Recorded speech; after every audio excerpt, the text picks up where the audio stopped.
প্রিয় শিক্ষার্থীরা, আমরা এখন দেখব হচ্ছে ইথিন থেকে কিভাবে আমরা ইথেন প্রস্তুত করব। চলো বিক্রিয়া লেখা যাক। তাহলে দেখো, আমরা বিক্রিয়াটা লিখেছি। এখানে হচ্ছে ইথিন থেকে আমরা ইথেন তৈরি করব। আমরা জানি ইথিনে কার্বন কার্বন দ্বিবন্ধন আছে এবং ইথেনে কার্বন কার্বন এক বন্ধন আছে। তো এই বিক্রিয়াটা আমরা কিভাবে করব? এই যে কার্বন কার্বন দ্বিবন্ধন, এখানে আমরা যদি নিকেল প্রভাবক দিই এবং 180 ডিগ্রি থেকে 200 ডিগ্রি সেলসিয়াস তাপমাত্রা দিই, তাহলে এই দ্বিবন্ধনটা ভেঙে যাবে। এই দ্বিবন্ধনটা ভেঙে এখানে এক বন্ধন সৃষ্টি হবে এবং কার্বনের দুইটা হাত তৈরি হবে দুই পাশে, এবং দুইটা হাতে কি বসবে? দুইটা হাইড্রোজেন এসে বসবে।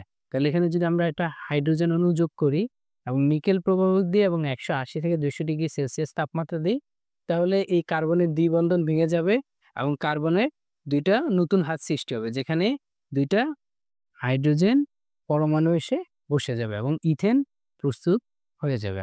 আশা করি বুঝতে পারছো।